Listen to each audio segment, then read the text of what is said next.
What is going on, everybody? It's your boy Sailor Turn Gamer. We are back in the building, coming at you with another Anthem video. And for today's video, we are talking about the number one thing that is here right now, and that's update 1.0.4. It is massive. It's pretty huge. It's a lot of stuff that's in this patch. We're going to go over some of the highlights of this patch, and I'm going to go in detail over the upcoming days on various subjects within the patch. So if there's something that I didn't highlight in this video and you guys want me to go back and cover it, let me know in the comment section below. But I'm going to highlight all the things that I think are pretty important or pretty relevant to this patch. Now, before this video is being made, the gameplay you're watching in the background is actually from patch 1.0.4. So if you guys are seeing the crazy enemies that are on screen, and by crazy I mean there's a lot more of them, because I believe I was doing some GM2 contracts and they added some more enemies with shields and stuff like that, and that's kind of in the patch as well. I'm using the Ranger, as you guys can see, and they made a lot of changes to not only the Ranger but all the Javelins in the game, and I'm going to dive into those real deep over the next couple days. So stay tuned for that. As far as everything else, we're just going to briefly cover the things that I feel are relevant or important in this patch series, since it's so huge.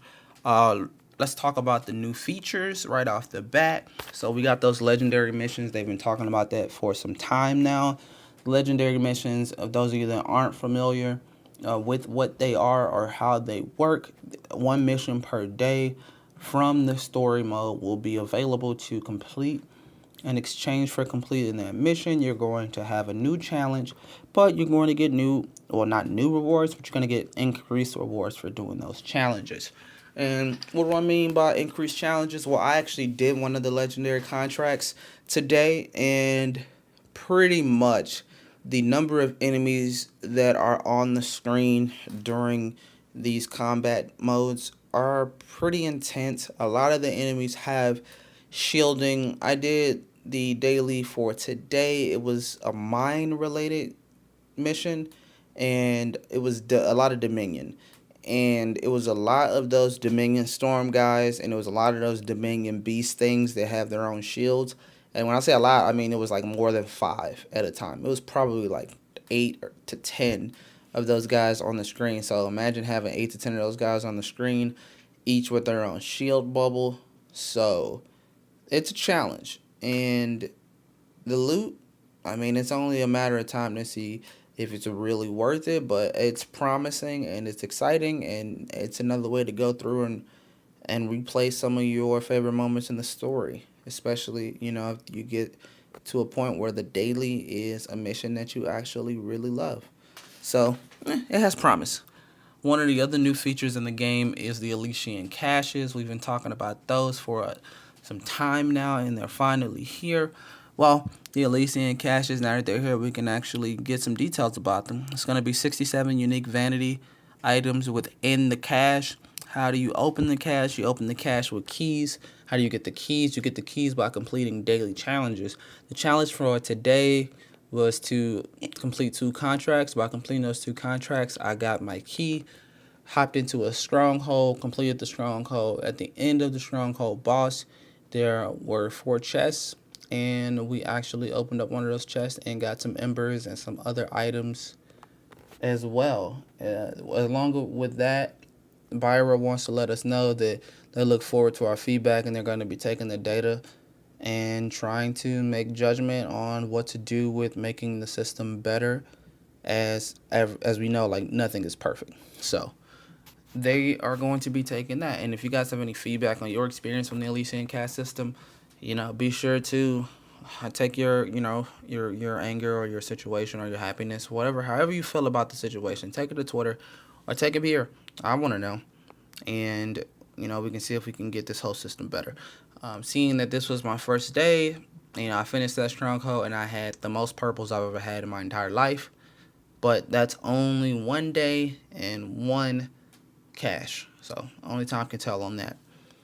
Something else I want to highlight is some significant loot changes. They increased the loot rate drop.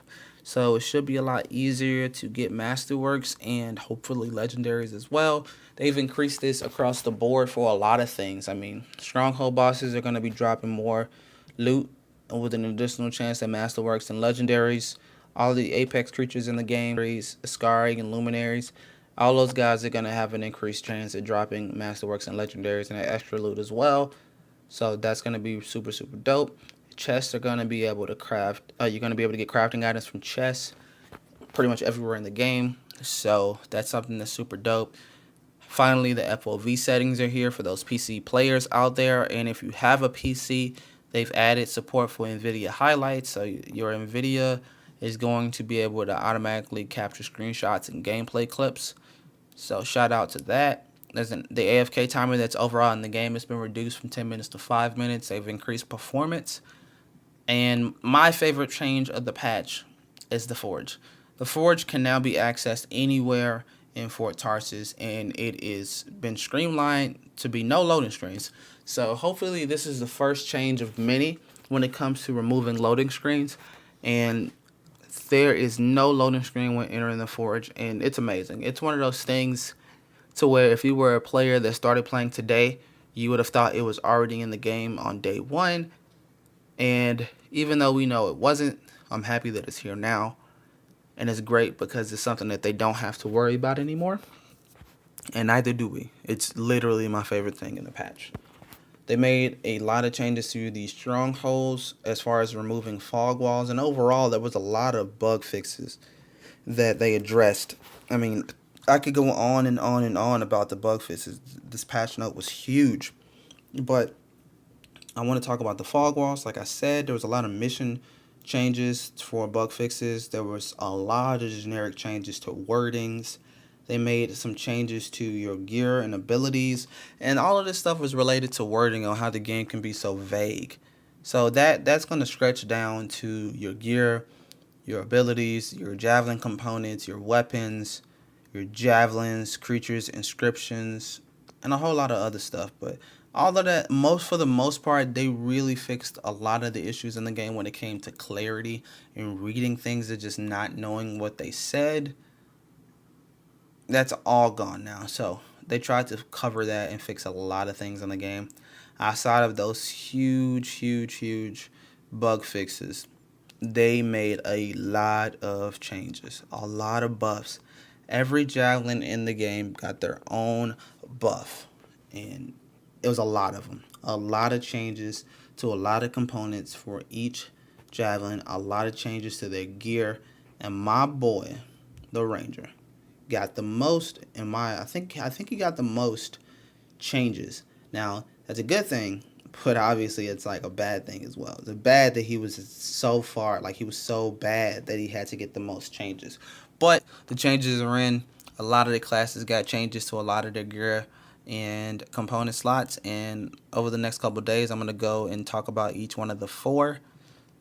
So that's going to be a thing, and we're going to talk about that in more depth significantly later. But just know, whatever your favorite javelin is, he's going to feel different if you haven't got a chance to experience the patch yet.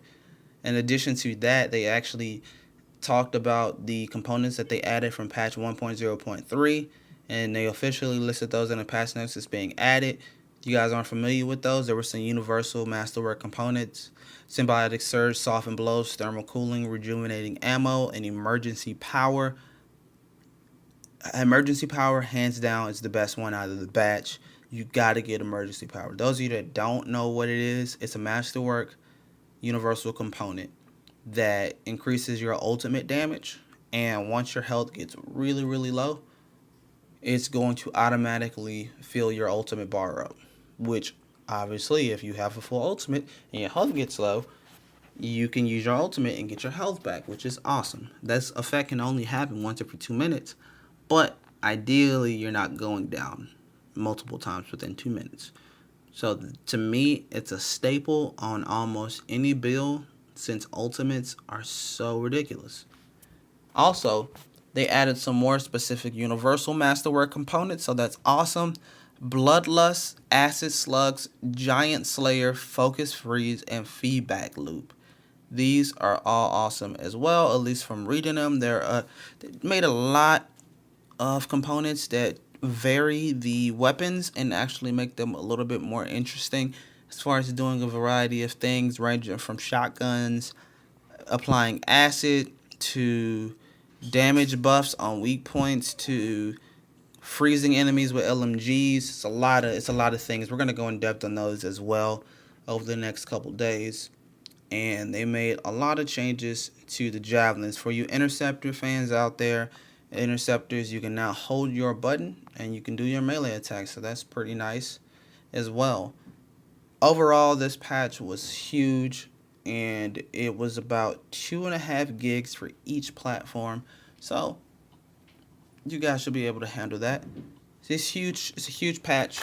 This is a good time to hop into Anthem and not only play, but get a little bit more life out of the game and be able to form a different opinion about it. If you guys got a chance to hop into patch 1.0.4, be sure to hop in the comment section and let me know what you guys think, and I'm going to give you my impressions of playing for the past couple hours. Well, it's been fun. It's been nice to see the components that have been changed.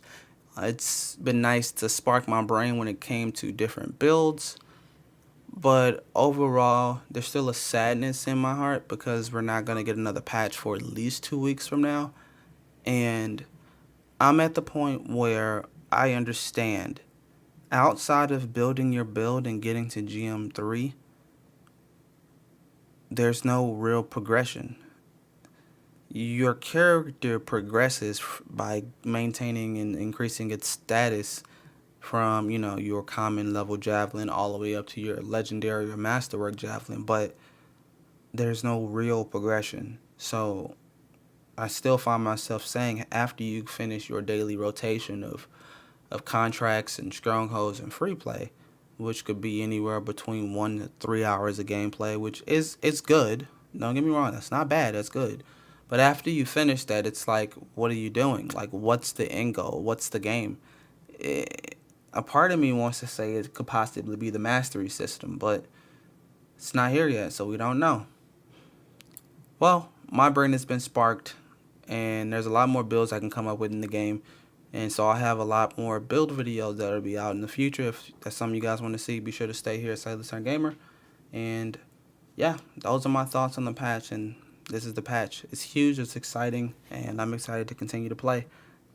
I'm going to get out of here, guys. I hope you guys enjoyed the video. Be sure to give it a like and a share and join the fleet by hitting that sub button.